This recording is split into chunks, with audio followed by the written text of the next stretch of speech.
The Bible Treasury. A monthly magazine of papers on scriptural subjects.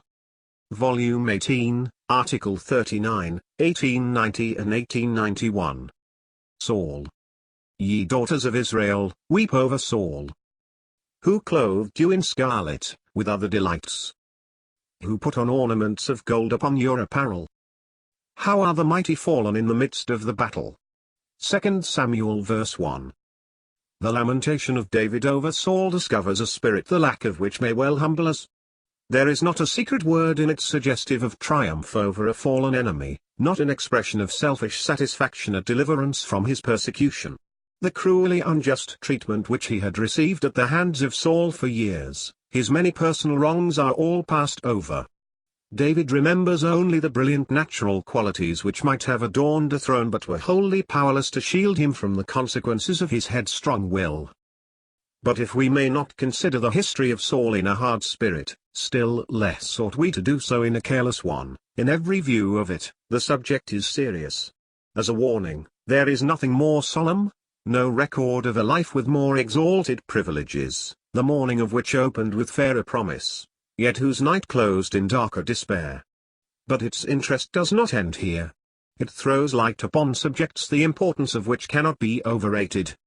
Saul, as David celebrates in this touching requiem, was the beauty of Israel, for natural qualities are only in question. His lofty stature and physical strength, the modesty which he displayed when he was little in his own eyes, his occasional warm and generous impulses, his special endowments for his office, his achievements in war and his munificence as a king, all combine, as we think upon his end, to impress the mind with the sense of the inefficacy of the most splendid advantages to remedy the effects of the fall. How important it is to know the true character of the flesh, to be convinced that the result of every trial has been to prove that man is ruined, and, apart from Christ, is hopelessly ruined by sin. But the pride of life, 1 John 2 verse 16, is that element of our fallen nature which, encouraged in the world, refuses to admit the extent of our disgrace. A carnal, unawakened man will never admit that in his flesh dwelleth no good thing. In the New Testament, especially in the Pauline epistles, the question is fully and exhaustively considered. While maintaining the responsibility of man and establishing the law, we are taught that on this ground we are lost and that God in his love has provided for faith another and a totally different ground in Christ for all who believe in him. The law made the blessing of God conditional and pronounced a curse on the evildoer. Not so the grace of God. It brings salvation, Titus 2 verse 11. In Saul and David, we shall find these fundamental principles illustrated and confirmed. The mercies of David were sure mercies. Saul's were taken from him, 2 Samuel 7 verses 15 and 16. It is undeniable that God in his sovereignty has blessed man unconditionally. On what ground have the many millions of our race from the days of Noah enjoyed seedtime and harvest, summer and winter, day and night? Have these been conditional blessings? John Newton said, if the most patient man that ever lived had the ruling of the earth, he could not stand it for a single day. What a mercy it is then that these millions have every day to do with God and not with men. It is clear from Genesis 8 verses 20 to 22 that it is solely on the ground of sacrifice, of Noah's burnt offering, a type of Christ, that we have these blessings. If bestowed on that of the conduct of men, they would have been forfeited long ago. This establishes the principle. Now the blessings bestowed on Israel and on their first king were not unconditional. Samuel, as we have seen, was most explicit as to this. If ye shall still do wickedly, ye shall be consumed, both ye and your king. They were under probation. God went on with them that the flesh might be fully put to the test and its true character declared, and that in the most public way, that none should boast or trust in it. When Christ came, he broke with it from the first, John 3.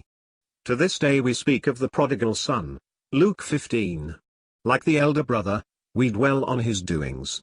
The father said, my son was dead, was lost. This is a far more serious view of our case. Would that men saw it. But to our subject. As a youth, Saul seems to have been very indifferent to the things of God. Though Samuel had labored among the people for years, He appears to have had no knowledge of him until his servant in their extremity suggested inquiry of him, and when, shortly after, he was seen among the prophets and prophesying with them, all who knew him were astonished at finding him in such company and so occupied, so much so that, "Is Saul also among the prophets?" became a proverb, said commonly when anyone was observed in an unusual character. 1 Samuel 9 verse 6 and 10 verses 11 and 12. But Samuel spared no pains with him and stood by him as long as it was possible. From the first, he sought earnestly to press upon him that it was the Lord who had raised him to the rank and office of king, and to the Lord he must look for all that this exalted position required. As he poured the oil of consecration on his head and kissed him, he said, "Is it not because the Lord hath anointed thee to be captain, prince, over his inheritance?" He then foretold what would happen to him as he returned to his father's house, signs given to him to lead him to mistrust himself and to convince him of the interest which the Lord took in all his matters. See note. Note. For the reader to follow this part of the narrative he should compare 1 Samuel 10 verses 2 and 7 with Genesis 28, Genesis 35 and Genesis 48, end of note. As for the seed of Jacob and of the tribe of Benjamin, few places would be more deeply interesting to him than Bethel, and Rachel's sepulchre. That Jacob desired they should be kept in memory is evident from the fact that he set up a pillar in each.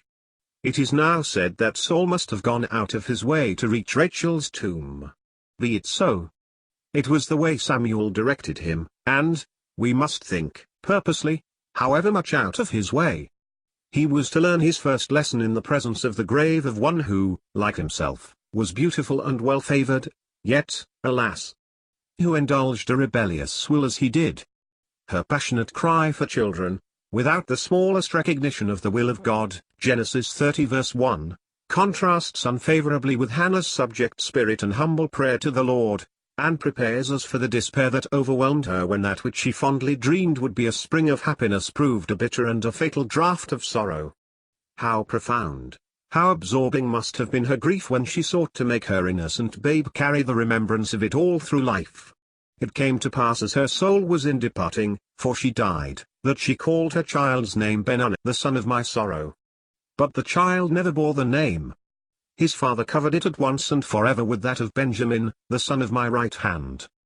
Benon is a true name for man through sin, Genesis 3 verse 16.